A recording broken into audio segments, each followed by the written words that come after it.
ہاں میں انگلینڈ سے آئی ہوں، جو لوگ آپ سے پستانوں وغیرہ کے بارے میں باتیں کرتے ہیں ان کا جواب نہ دیا کریں. میری بیٹی میں کیا کروں؟ اگر میں جواب نہ دوں کہیں کہ جی ہماری پرچی پڑھی نہیں ہے، پھینک دی ہے. اور اگر جواب دیں تو پھر یہی ہوتا ہے کہ وہ کہتی ہے مجھے بیٹی بیچاری کہتی ہے کہ پستان کیا ہوتا ہے. بہرحال ہم کوشش تو کرتے ہیں کہ ان کو شرمندہ کریں کہ ایسے نہ پوچھیں آئندہ. باقی اللہ کے ہاتھ میں، پوچھنا تو پڑتا ہے، جواب بھی دینا پڑتا ہے. ایک آدمی 8 ذی الحج کو پاکستان سے آئے گا تو وہیں سے حج افراد کا احرام باندھ کے آ جائے. ویسے میری بیٹی ایسی باتیں پوچھنا جو ہے وہ شریعت کے خلاف نہیں ہے. ایک عورت آئی حضور کی خدمت میں، صحیح حدیث ہے کہ حضور یہ بتائیں کہ اگر میں حیض سے پاک ہو جاؤں تو غسل کیسے کروں؟ حضور نے فرمایا کہ پہلے کپاس اندر رکھو کچھ دیر تاکہ تسلی ہو جائے کہ واقعی تم صاف ہو گئی ہو، کپاس پہ کوئی داغ نہیں لگا. اس نے کہا جی میں اندر کیسے رکھوں؟ اب ایسی باتیں اللہ کے نبی سے بھی پوچھتے ہیں. بی بی عائشہ نے بھی اس کو پکڑا، کہا ادھر آ جاؤ میں سمجھا دیتی ہوں. تو یہ باتیں ہوتی ہیں، پوچھا جاتا ہے. حتیٰ کہ صحیح حدیث میں ہے ایک آدمی نے، مکے کا آدمی تھا، اس نے انصاری لڑکی سے شادی کی، یعنی لڑکی مدینہ منورہ کے انصار کی تھی، شادی کرنے والا مکے کا مہاجر تھا. میاں بیوی جب رات کو اکٹھے ہوئے اب وہ بیوی کو کہا ایسے لیٹ جاؤ، کھڑی ہو جاؤ، ایسے بیٹھ جاؤ، ایسا. اس نے کہا کیا کہتے ہو تم؟ ہم تو صرف سیدھا سو کے جماع کراتی ہیں. انہوں نے کہا یہ کیا مطلب ہے جب شریعت میں؟ انہوں نے کہا نہیں بالکل، حضور سے پوچھیں گے پھر اس کے بعد جیسے تمہاری مرضی آئے کرنا. صحیح بات، ٹھیک ہے.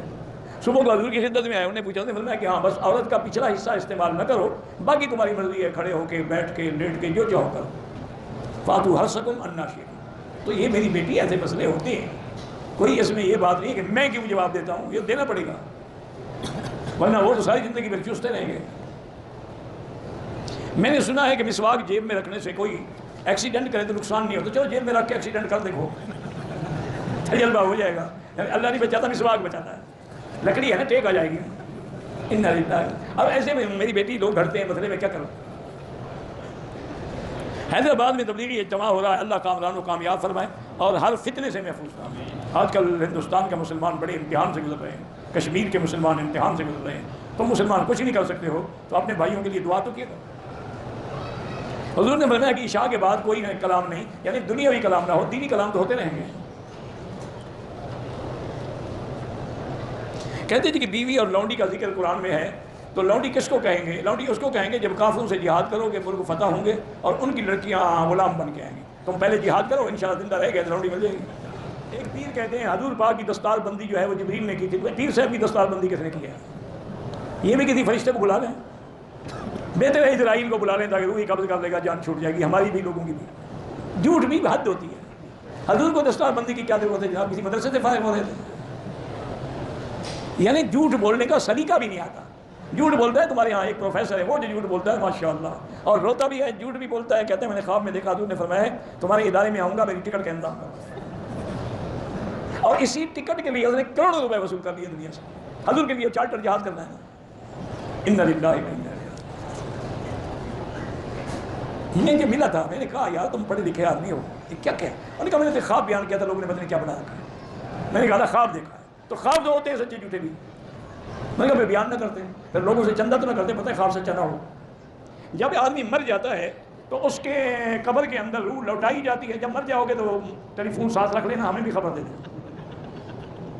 عجیب بات، روح نہیں لوٹائی جاتی تو سوال جواب کیسے ہوتا ہے؟ یعنی کوئی اللہ نے عقل چھین لیا ہے یا کیا ہے؟ بے روح اگر علیین میں ہے تو اس کا تعلق جوڑا جاتا ہے، تبھی تو سوال ہوتا ہے نا کہ من ربک ما دینک ما تقول فی حق ھذا الرجل. ورنہ سوال جواب کیسے ہوتا ہے؟ بغیر روح والے جسد سے ہوتا ہے.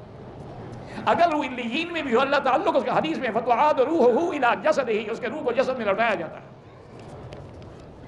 تبلیغی جماعت والوں کا امت کے لیے میٹھا زہر ہے تو وہ زہر نہ کھایا کرے انشاءاللہ. وہ تبلیغی جماعت کے بجائے فلم والوں کے ساتھ چلا جائے، وہ تو میٹھا زہر نہیں ہے نا.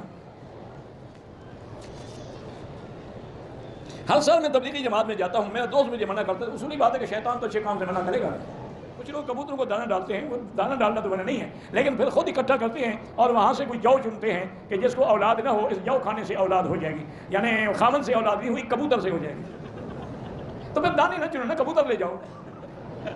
انا للہ و انا الیہ راجعون. کیا کریں آپ؟ اتنا عقل نہیں اللہ نے دیا. ابھی دانے تو تم خود لائے ہو، وہی تم ڈال رہے ہو، اب وہ اولاد دینے لگ گئے ہیں.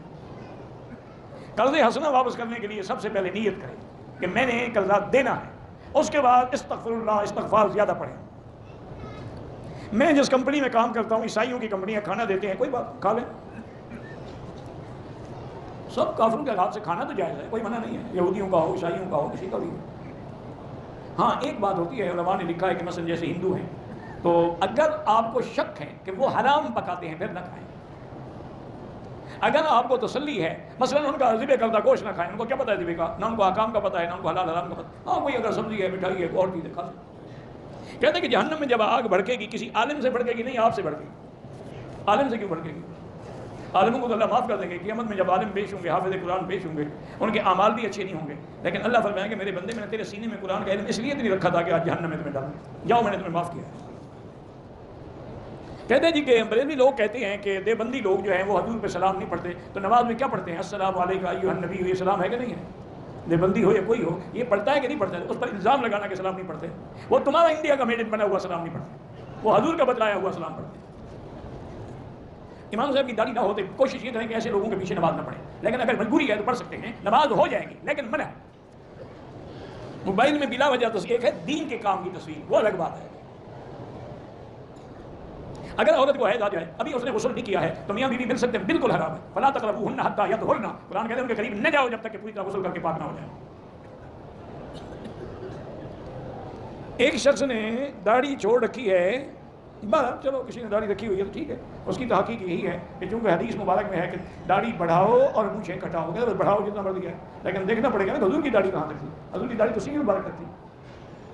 کہتے ہیں جی کہ عورت کو اگر طلاق ہو جائے تو حلالہ کرتے ہیں، بھئی اگر 3 طلاقیں، ایک طلاق ہے تو کوئی حلالہ نہیں، اگر 2 طلاقیں ہیں تو کوئی حلالہ نہیں، اور اگر 3 طلاقیں ہو گئی ہیں تو فلا تحل له من بعد حتى تنكح زوجا غيره، یہ قرآن کا مسئلہ ہے کہ جب تک وہ کسی دوسرے سے شادی نہ کرے پہلے خاوند پہ حلال نہیں ہوگا۔ یہ کوئی مولویوں کا مسئلہ نہیں ہے، یہ قرآن کا حکم ہے۔ داڑھی واجب ہے، کٹانے والا فاسق و فاجر ہے، داڑھی نہ رکھے تو گناہ ہے نا، وہی ہے نا اللہ تعالیٰ، اور داڑھی سنت الانبیاء 1,24,000 نبی کی سنت ہے۔ میری بیوی بہت پریشان ہے، بس یہی سوچتی رہتی ہے کہ میں کیوں پیدا ہوئی، اس کو کہا کر میرے لیے پیدا ہوئی ہے، تبھی تو میرے پاس آئی ہو بیوی بن کے۔ بہرحال پریشانی کا علاج بھی قرآن میں ہے، اللہ بذکر اللہ تطمئن القلوب، اللہ کے ذکر سے دلوں کا اطمینان ہوتا ہے۔ اس کو بھی یہی کہیں کہ اللہ کا ذکر کیا کرے۔ درود شریف کرناٹک صوبے میں اجتماع ہو رہا ہے، اللہ دینی اجتماع جہاں بھی ہیں کامیاب۔ وسوسوں کا کیا علاج ہے؟ کوئی علاج نہیں، آخری صورتیں پڑھ کے دم کیا کرو، معوذتین۔ روزگار کے لیے زیادہ سے زیادہ استغفار پڑھا کرو، نظر بد سے بچنے کے لیے لا حول ولا قوت الا باللہ العلی العظیم پڑھا کرو۔ وسیلہ دینا شریعت میں قرآن میں ثابت ہے۔ کالے کپڑے پہن سکتا ہے، بالکل پہن سکتا ہے، لیکن سوگ کے طور پر نہ پہنے۔ اگر وہ غم کے طور پر پہنتا ہے تو حرام ہے، کیونکہ حضور کی حدیث ہے من لبس السودا وضرب الخدود وشق الجیوب فلیس باللہ، جو کالے کپڑے پہنے غم میں اور سینے پہ ہاتھ مارے، منہ پہ تھپڑ مارے، چہرے پہ مٹی ڈالے، اس کا میری جماعت سے کوئی تعلق نہیں۔